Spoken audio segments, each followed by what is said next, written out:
Hello dear students, welcome to your favourite math channel KD the math tuber. तो कल अपन ने बात करी थी एक्सरसाइज 1.1 की। आज मैं डिटेल्ड बात करूंगा एक्सरसाइज 1.2 की। तो कल का वीडियो किसी बच्चे ने नहीं देखा हो तो या तो वो चैनल के डिस्क्रिप्शन में प्लेलिस्ट पर जाए, और अगर उसे प्लेलिस्ट मान लो नहीं मिल पाती है तो मुझे इस नंबर पे व्हाट्सएप करें, मैं उसको प्लेलिस्ट सेंड कर दूंगा। Clear student? ये और आपके पास अगर डेली नोटिफिकेशन नहीं भी पहुंचते हो व्हाट्सएप पे तो आप मुझे मैसेज करें व्हाट्सएप पे इसी नंबर पे, तो आपके पास नोटिफिकेशन भी आ जाएगा। और सब्सक्राइब करके चैनल को आप प्रेस, जो बेल आइकॉन होता है उस पर आप प्रेस करेंगे तो आपके पास ऑलरेडी नोटिफिकेशन आते रहेंगे। तो चलिए without any further delay exercise start करेंगे बेटा। पहला क्वेश्चन है अभाज्य गुणनखंड के रूप में व्यक्त करो। यहाँ एक बात मैं बता दूं बच्चों, जो बच्चा रेगुलर रहेगा क्लास में पूरा फ़ायदा वही ले सकता है। जैसे मान लो अगर किसी बच्चे ने 1.1 नहीं पढ़ी है तो सीधी बात है फिर उसके 1.2 में भी दिक्कत आएगी। ऐसे ही फिर आगे जैसे जैसे बढ़ेंगे तो अगले चैप्टर्स भी कम समझ में आएंगे। तो आपको करना ये है कि रेगुलर चलना है, यानी जितने भी एक्सरसाइज हैं वो सब क्रम से देखनी है। डेली अपना वीडियो शाम को 8 बजे आएगा फिक्स, आप उसको लाइव ज्वाइन करें और क्वेश्चंस को साथ साथ करें। कोई प्रॉब्लम हो तो कमेंट बॉक्स में ज़रूर लिखें। और अगर कोई बच्चा ऐसा है जो इस वीडियो को नहीं देख पा रहा हो तो उसे आप शेयर करें, वो आराम से बाद में देख सकता है, कोई प्रॉब्लम नहीं है। Clear students? ये तो चलिए स्टार्ट करते हैं।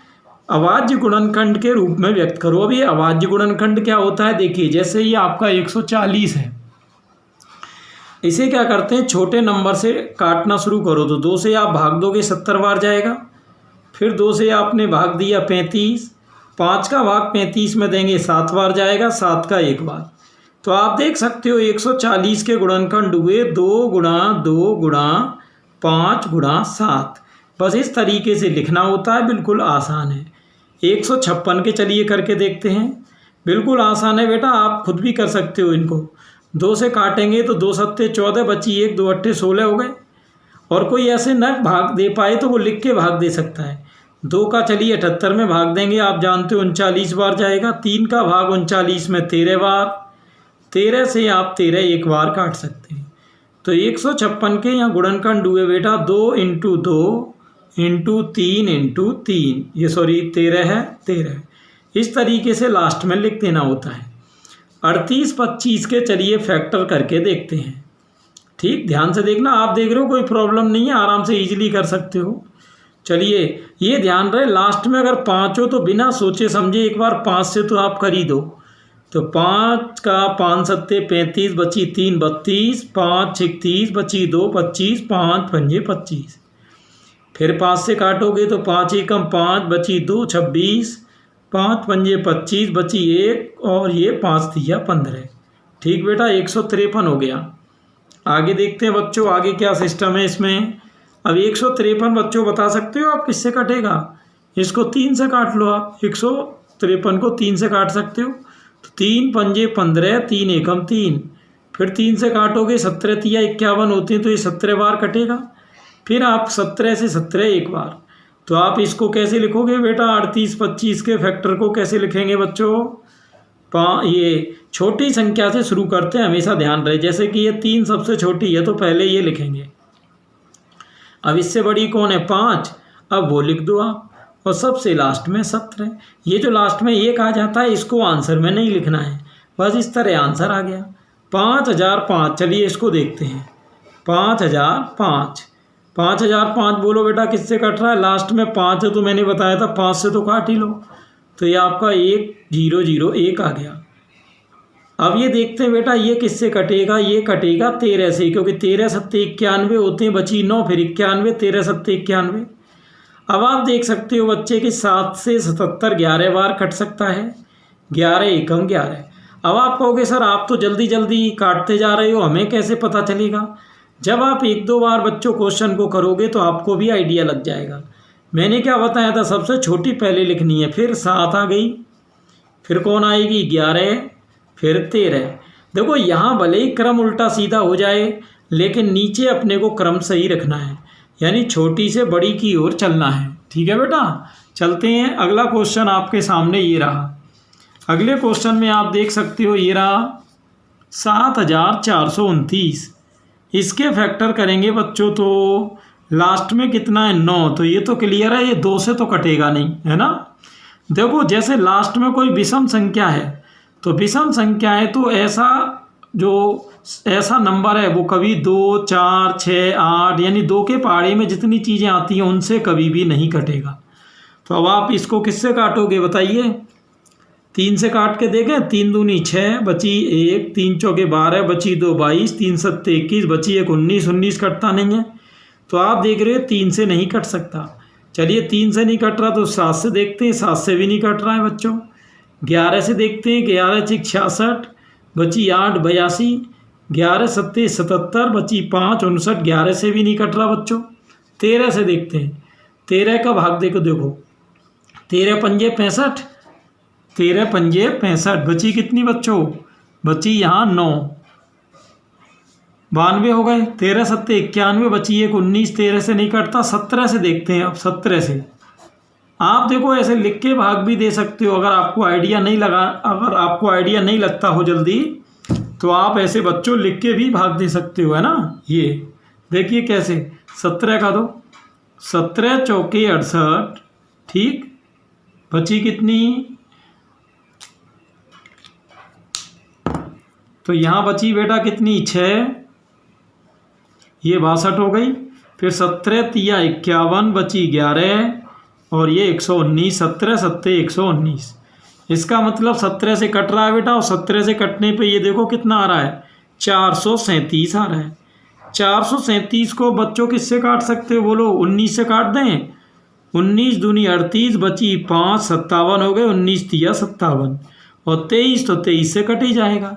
तो आपके 7429 के गुणनखंड क्या हुए बच्चों, 17, 19 और 23। तो इस पूरी चीज़ को क्या कहते हैं बच्चों, इस पूरी चीज़ को कहते हैं अभाज्य गुणनखंड करना। अब आप भी प्रैक्टिस करना इनकी, ठीक है। अब चलते हैं क्वेश्चन नंबर 2 की तरफ। 2 क्या है देखते हैं ध्यान से। 2 क्वेश्चन, सेकंड क्वेश्चन में बच्चों आप बहुत ही इंपॉर्टेंट चीज़ देखोगे, एक तो एलसीएम और एक एचसीएफ। मैंने पिछले वीडियो में भी बताया था बेटा, एलसीएम का मतलब होता है लोएस्ट कॉमन मल्टीपल, यानी लघुत्तम समापवर्तक, इसे शॉर्ट में लैसा कहते हैं।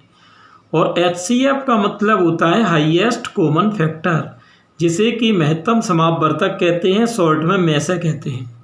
तो देखिए अब वो ये कह रहा है पहले तो एलसीएम और एचसीएफ ज्ञात करो, फिर इन दोनों संख्याओं का गुणनफल यानी इनका गुणा करना है, और वो गुणा एलसीएम गुणा एचसीएफ के बराबर आ जाना चाहिए।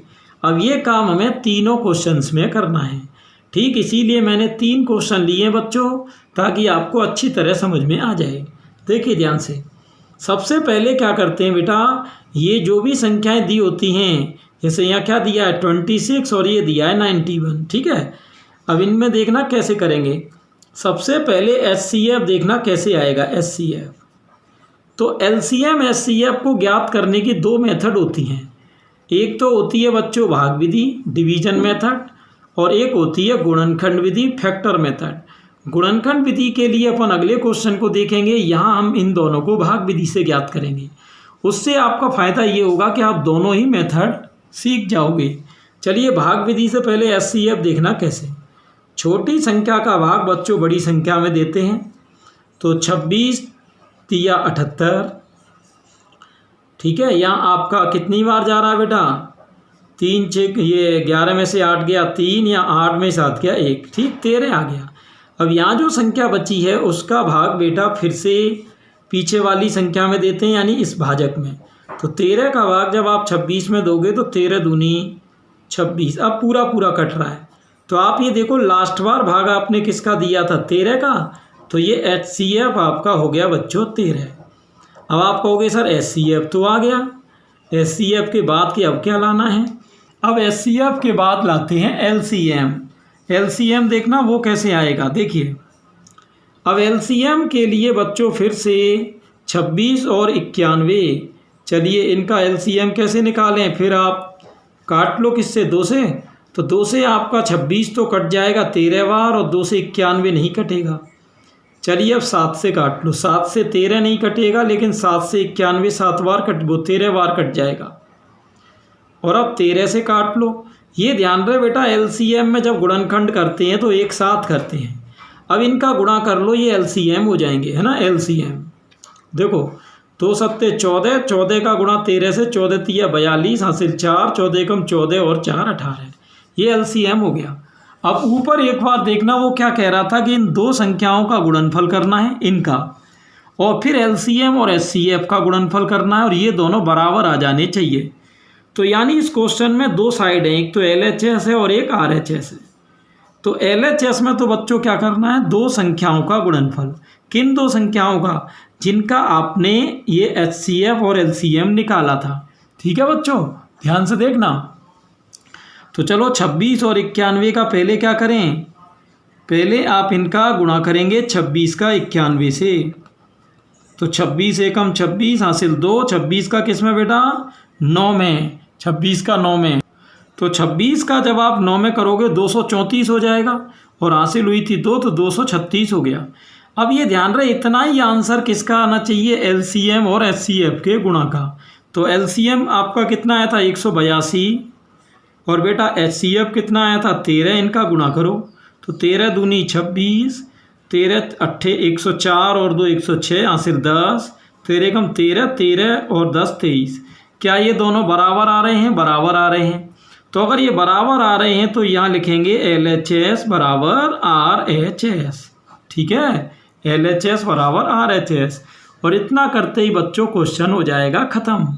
अब ये जो आपने काम किया है बच्चों, यही सेम काम इसमें करना है। समझना, अगर पिछला क्वेश्चन कम समझ में आया हो तो अभी ये दो क्वेश्चन बिल्कुल उसी टाइप के आपके सामने बचे हुए हैं। ध्यान से देखना बच्चों। तो सबसे पहले 510 और 92 का क्या निकालना है, एचसीएफ। अगर आप भूलो तो इस क्वेश्चन को देख लेना। यहाँ पर एचसीएफ कैसे निकालते हैं बेटा, छोटी राशि का भाग देते हैं बड़ी राशि में। ठीक है, तो ये कितनी बार जाएगा, 5 बार। 5 दूनी 10, 5 निम 45 और 1 46। यहाँ घट के बचा 50। मैंने बताया था जो भी आए उसका भाग पिछले भाजक में दो। तो 50 का किस में देना है बेटा, 92 में। चलिए 50 एकम 50 है ना, 50 एकम क्या हुआ, 50। तो यहाँ बच्चों कितना बचा, यहाँ बचा 42। अब इस 42 का किस में देंगे, फिर से इस 50 में। ये ध्यान रहे, तब तक देते रहेंगे जब तक कि ये शेषफल 0 नहीं आ जाए। तो 42 का चलिए 50 में दे रहे हैं। ठीक है, ध्यान से देखना। तो 42 एकम 42, बची कितनी, 8। अब इस 8 का भाग इस 42 में देंगे, तो बची 8 पंजे 40। बची कितनी बेटा, 2। अब इस 2 का भाग इस 8 में देंगे, तो 2 का 8 में दोगे तो 2 चौके 8 होते हैं बेटा। तो यहाँ आपने देखा शेषफल 0 आ गया। शेषफल 0 का मतलब होता है, आप ये देखो लास्ट बार भाग किसका दिया था, 2 का, वही होता है एचसीएफ। अब एचसीएफ तो आ गया, लेकिन अकेले एचसीएफ से थोड़ी कुछ होना है, आपको एलसीएम भी चाहिए बच्चों। तो चलिए इसी में एलसीएम कैसे आएगा। एलसीएम में मैंने बताया था उन दोनों संख्याओं को एक साथ गुणनखंड करते हैं। चलिए ये लिख के एक साथ गुणनखंड कर रहे हैं। 2 से काटो, 2 दूनी 4, बची 2 1, 2 पंजे 10, 2 पंजे 10। 2 से यहाँ काटोगे 46 बार हो जाएगा। फिर आप किससे काट लो, 2 से, तो 255 तो आएगा नहीं। 2 से ये कटेगा 23 बार। चलिए बच्चों, अब किससे काटोगे बताइए, अब किससे काटेंगे, 23 से। तो 23 से आप देखोगे 255 तो कटेगा नहीं, ये तो कटेगा नहीं, ये तो ऐसे ही रहेगा। लेकिन 23 से 23 ज़रूर कट जाएगा। 255 को आप किससे काट सकते हो, 5 से। 5 चौक ये 5 पंजे 25, 5 एकम 5। 51 को 3 से काट सकते हैं बच्चों, 3 से, है ना। 3 से 17 बार, और 17 को 17 से 1 बार। अब एलसीएम के लिए मैंने बताया था कोई हाई फाई काम नहीं करना है बच्चों, इनका गुणा करना है। गुणा करो, 2 दूनी 4, 4 का 23 में 92, 92 पंजे कितने होते हैं बेटा, 460। 460 में किसका, 3 का, तो 3 चौक 18, 3 चौक 12 और 1 13। ये आपका एलसीएम आया। अब वो क्या कह रहा था बेटा, एलएचएस के लिए तो मैंने क्या बताया था कि आपको उन दोनों संख्याओं का गुणा करना है, इन दोनों का। चलिए इनका गुणा कर लेते हैं। तो यहाँ 0 92 एकम 92 हासिल 9 92 पंजे 460 और 9 469। और RHS कैसे निकलेगी बेटा? RHS के लिए HCF और LCM का गुणा करते हैं। तो 2 का गुणा किससे करें? 1380 से। चलिए देखते हैं कितना होगा बच्चों ये। तो ये आपका हो रहा है 2 अट्ठे 16 हासिल 1, 2 अट्ठे 16 हासिल 1, 2 तिया 6 और 1 7, 2 एकम 2। ये तो गड़बड़ हो रहा बेटा, LHS ही आ रही है, RHS ही आ रही है।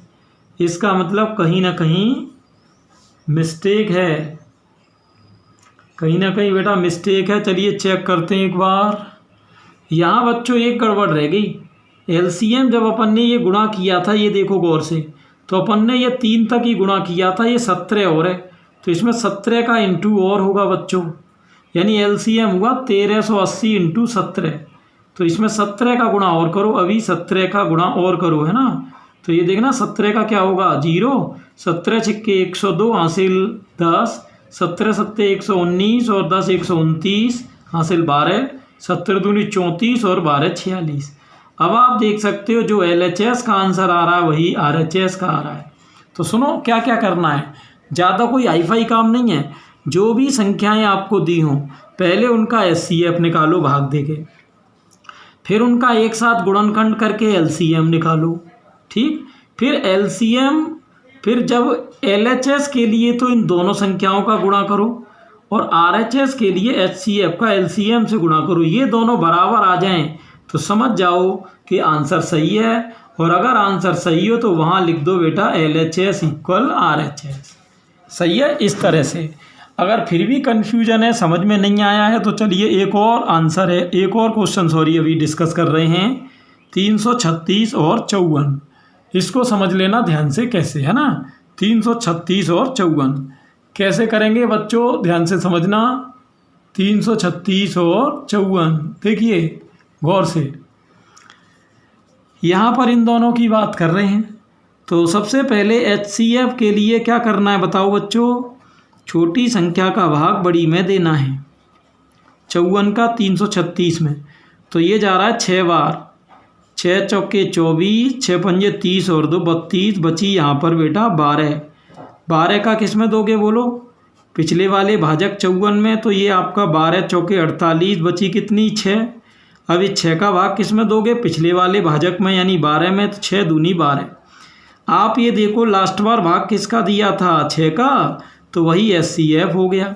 चलिए HCF तो आ गया बच्चों। LCM के लिए बताओ बच्चों, मैंने क्या बताया था? LCM के लिए बच्चों बताया था मैंने कि इन दोनों का अब एक साथ गुणनखंड करना है, एक साथ ही करना है। तो देखिए काटो, 2 से काटो, 2 एकम 2, बची 1, 2 छिक 12, 2 अट्ठे 16, 2 से 27 बार कटेगा बच्चों, फिर 2 से काट दो, 2 अट्ठे 16, 2 चौके 8, फिर 27, 2 से फिर काटोगे 42 और ये 27, 2 से फिर काटेंगे 21 बार और ये 27, फिर 3 से काटो, 3 सत्ते 21 और 27 चली रहा है, फिर 3 से ये यहाँ सॉरी 3 निम, ये 3 सत्ते 21, 3 निम 27, 9 बार। अब ये 3 से काट दो, 7 तो कटेगा नहीं, 3 तिया 9, 3 से 7 कटेगा नहीं, 3 एकम 3, 7 एकम 7। तो LCM देखते हैं इनका गुणा करके क्या आएगा, समझना।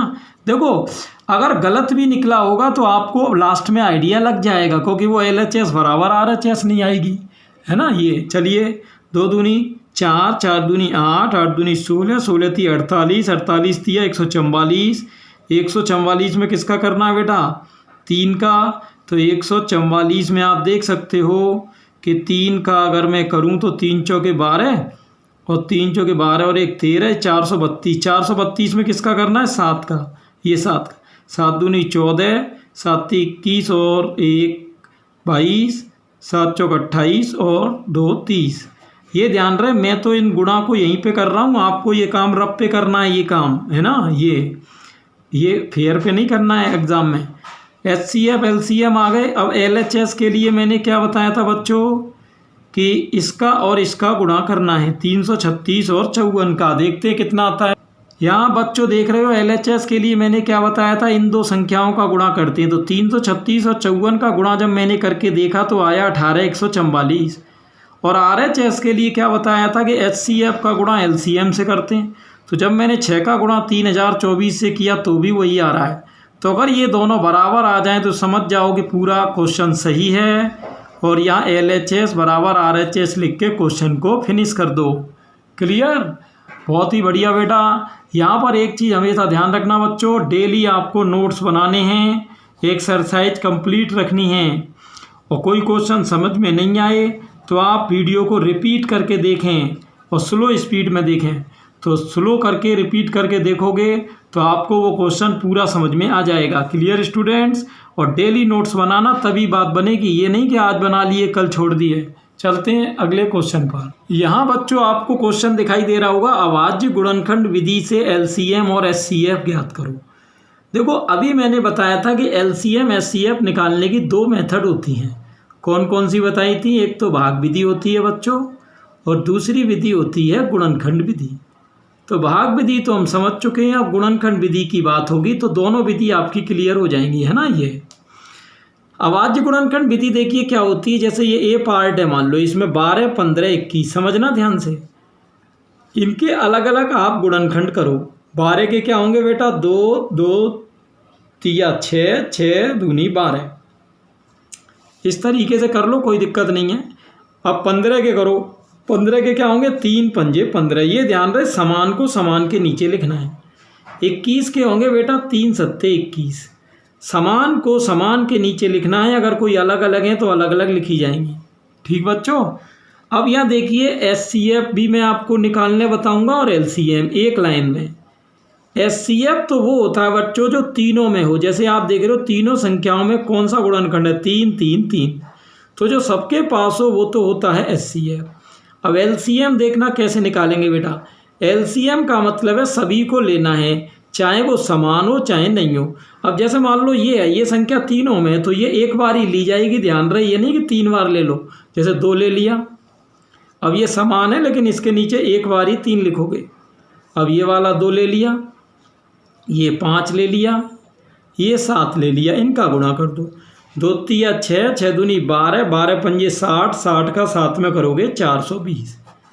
ये आपका देखो हो गया HCF और LCM। कौन सी विधि से बच्चों? ये हो गया गुणनखंड विधि से। चलिए इस सेकंड को करके देखते हैं, 17, 23 और 29 को, है ना। तो कैसे करोगे? पहले हम इसके करेंगे गुणनखंड, है ना।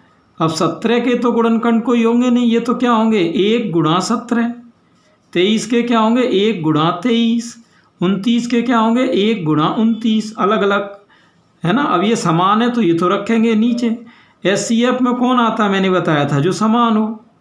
और बच्चों LCM में सब आते हैं। कौन कौन? 1, 17, 23, 29, इनका कर लो गुणा, है ना। करो गुणा, कैसे करोगे? 1 का 17, 17 तिया 51, 17 दूनी 34 और 5 39। अब इसमें 29 का कर लो, है ना। तो कितना हो रहा है? तो यहाँ बेटा जब मैंने 391 का 29 से गुणा किया तो ये आया 11,339। अब चलिए आपको मैं अगला क्वेश्चन बता देता हूँ, 8, 9, 25। ये देखो कैसे होगा। इसको भी बच्चे अलग अलग गुणनखंड करो। 8 के कैसे करोगे? 2 दूनी 4, 4 दूनी 8। 9 के कैसे करोगे? 3 गुणा 3। 25 के कैसे करोगे? 5 गुणा 5। अब यहाँ आप देख रहे हो बच्चों कोई भी समान नहीं है, कोई भी समान नहीं होता है तो वह HCF 1 को मानते हैं, क्योंकि आपको पता है 1 का भाग तो सब में चला जाता है। और LCM कैसे लेंगे? सबको ले आओ भाई, इसमें क्या है? 2 गुणा 2 गुणा 2, 3 गुणा 3, 5 गुणा 5, गुणा करो। 2 दूनी 4 दूनी 8 दूनी 8, 8 तिया 24, 24 तिया 72, 72 पंजे 360, 360 पंजे 1800। ये हो गया बेटा अपना, है ना। ये अगला क्वेश्चन देखते हैं, क्वेश्चन नंबर 4 कैसे होगा। 4 आपके सामने बोर्ड पर है। 306, ये सॉरी एक सेकेंड, हाँ ये देखो 306 और 657 का HCF 9 दे रहा है तो LCM। अब देखो HCF दे के अगर LCM पूछे तो बच्चों एक फॉर्मूला लगता है कि LCM बराबर पहली संख्या इनटू दूसरी संख्या, फॉर्मूला समझना है ना, बटे HCF।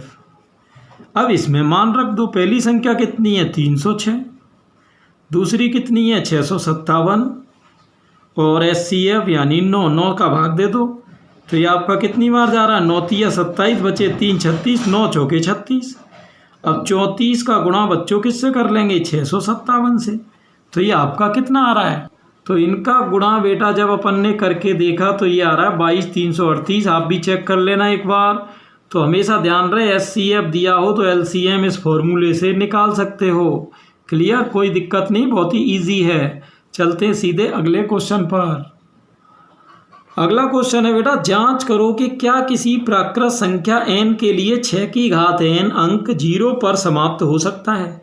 देखो हमेशा ध्यान रखना, एक चीज़ हमेशा ध्यान रखना कि 0 पर समाप्त होने के लिए, जैसे कभी आपको कोई भी संख्या 0 पर समाप्त करनी है तो 0 पर समाप्त होने के लिए जो संख्या का गुणनखंड होता है, यानी जब मैं उस संख्या के गुणनखंड करूं तो उसके गुणनखंड में 2 और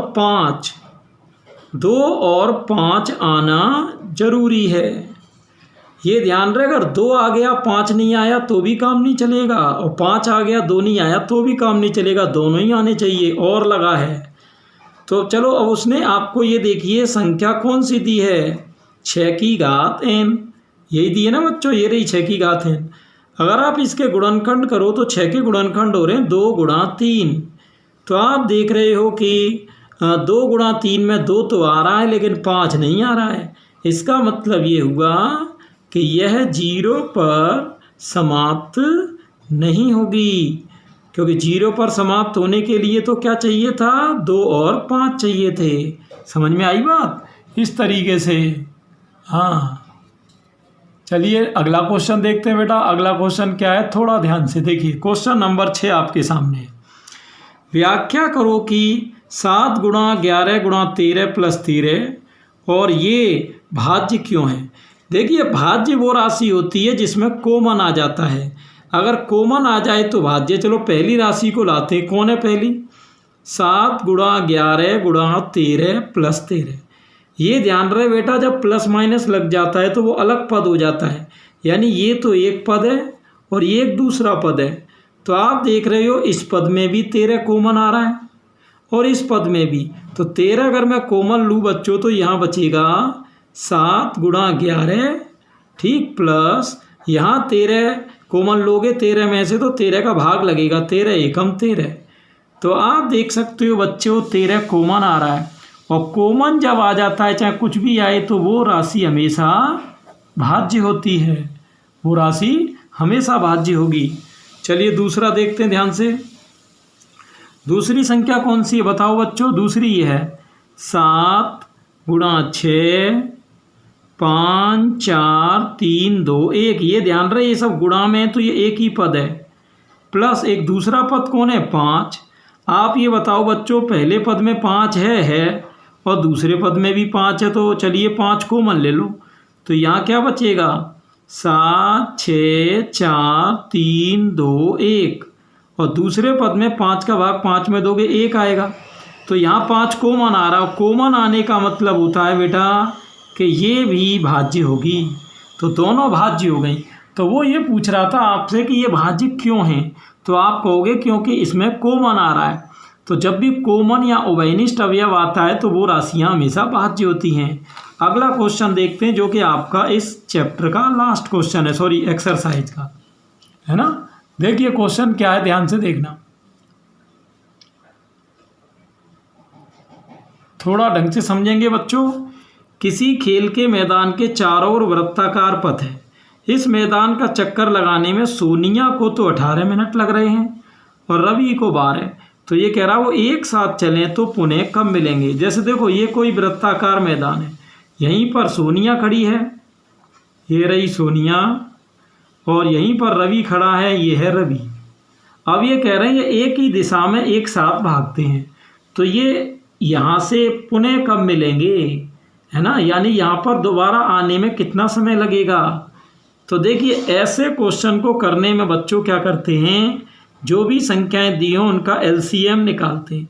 और एलसीएम में मैंने बताया था, एलसीएम निकालने के लिए एक साथ गुणनखंड करना है ना, एक साथ। चलो करो, 18 और 12 को किससे काटोगे, 2 से, 2 निम 18, 2 6 12, फिर 2 से काट लो, 9 तो कटेगा नहीं, 2 तिया 6, 3 से काटो, 3 तिया 9, 3 एकम 3, फिर 3 से 3 एकम 3, इनका गुणा कर लो, 2 दूनी 4, 4 तिया 12, 12 तिया 36, यानी 36 मिनट बाद ये फिर से मिलेंगे उसी स्थान पर।